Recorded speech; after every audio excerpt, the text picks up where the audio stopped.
Je suis Catherine Léon-Suberbiel, je suis la directrice des admissions et concours au sein de SCBS. L'idée, c'est de vous donner un petit peu un aperçu de ce qui vous attend au niveau de Parcoursup, si vous êtes jeune bachelier ou si vous avez été bachelier l'année dernière. Alors, dans un premier temps, je voudrais démystifier un petit peu ce gros mot qu'est Parcoursup.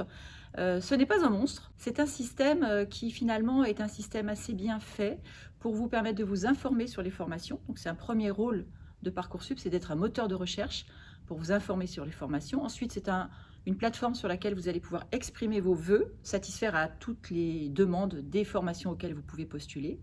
Et pour finir, c'est un système sur lequel vous allez faire vos choix. Ce qui est très important que vous ayez en tête, c'est que vous avez la main, c'est vous qui décidez, in fine, bien sûr, parmi les formations qui vous accepteront, c'est vous qui allez dessiner votre projet. Donc, c'est vous qui allez choisir votre formation si vous obtenez plusieurs oui.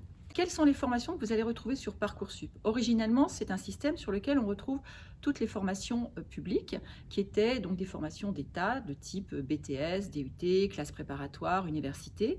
Et depuis 2 ans maintenant, le ministère a souhaité que les écoles d'ingénieurs et les écoles de commerce qui bénéficient des labels de reconnaissance de l'État, donc c'est-à-dire des écoles reconnues, visées, voire gradées, puissent également faire partie de cette plateforme, de façon à ce que vous ayez une offre vraiment claire et précise de l'ensemble des formations qui s'offrent à vous. Donc aujourd'hui, les écoles de management, comme SCBS, ont intégré avec leur programme post-bac la plateforme Parcoursup depuis 2 ans. Alors je vais maintenant vous parler un petit peu du calendrier de Parcoursup, parce qu'il y a des dates importantes à ne pas laisser passer. Depuis quelques semaines déjà, vous avez accès au moteur de recherche, vous pouvez consulter les formations, vous pouvez faire des vœux, et vous avez une date butoir à ne pas louper, c'est celle du 11 mars. Après le 11 mars, vous ne pourrez plus ajouter de vœux dans vos choix. D'ici cette date-là, je vous invite à formuler vos vœux. Vous avez la possibilité de faire 10 vœux et 20 sous-vœux. Donc, je vous expliquerai un petit peu plus tard comment tout ça s'organise. Mais déjà, dans le calendrier, ce qui est important, c'est cette première étape. Ensuite, vous aurez quelques jours supplémentaires pour compléter vos dossiers. Certaines écoles vont vous admettre uniquement sur la base des informations transmises par vos lycées, plus les informations que vous aurez renseignées vous-même, fiche à venir, projet de formation motivé, etc. D'autres formations vont vous demander de postuler à un concours, c'est-à-dire vont vous proposer des épreuves de sélection au-delà du dossier scolaire de Parcoursup. Vous aurez jusqu'au 8 avril pour compléter vos dossiers et jusqu'à cette date-là, vous pourrez éventuellement supprimer des vœux, mais vous ne pourrez plus en rajouter. Donc, je répète, le 11 mars à minuit, il sera trop tard pour faire des vœux et vous avez encore quelques jours pour compléter votre dossier, le finaliser, le peaufiner, de façon à ce que les formations puissent l'examiner avec un maximum de renseignements vous concernant. Une deuxième phase va s'ouvrir pour les écoles qui vont examiner vos dossiers, qui sera une phase d'examen des vœux, pendant laquelle vous ne faites plus rien.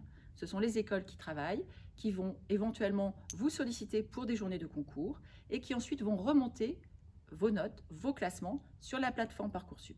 Troisième période très importante, c'est la période de publication des vœux. Le 25 mai, vous saurez quelles sont les écoles qui vous acceptent, en liste principale ou en liste complémentaire pour certaines. Et à partir de ce moment-là, vous aurez vos choix à faire pour concrétiser votre orientation à la rentrée prochaine.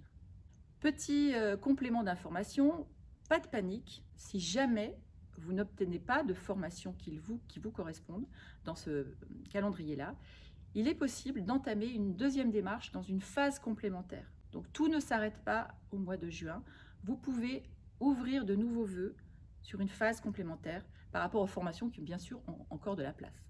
Alors, comment retrouver les programmes de SCBS sur Parcoursup? C'est très simple. Vous avez donc un premier programme qui est le Bachelor international en 4 ans, le BBA, qui est une formation qui est inscrite dans une banque nationale d'épreuves. Donc, pour choisir notre programme BBA SCBS, vous devez sélectionner dans vos vœux la banque d'épreuves Sésame, qui constituera un vœu pour vous. Ensuite, vous pourrez sélectionner le nombre d'écoles de la banque que vous choisissez de présenter au sein de cette banque d'épreuves. Donc, ce seront des sous-vœux. Je vous rappelle que vous avez le droit de formuler jusqu'à 20 sous-vœux. Pour ce qui est de notre programme GBM, nous avons un accès direct sur Parcoursup, puisque c'est un concours qui ne fait pas partie d'une banque d'épreuves. Donc, vous choisissez de rentrer soit par la ville, soit par le programme, donc GBM. Ce programme est disponible sur plusieurs sites, Troyes, Charleville-Mézières, Chaumont. vous pouvez postuler pour le même programme sur plusieurs sites à la fois. Voilà, j'espère que ces quelques informations vous auront été utiles. Maintenant, je vous souhaite bon courage dans vos vœux, dans la réflexion sur votre projet professionnel, et puis au plaisir de vous retrouver peut-être sur l'une ou l'autre de nos formations.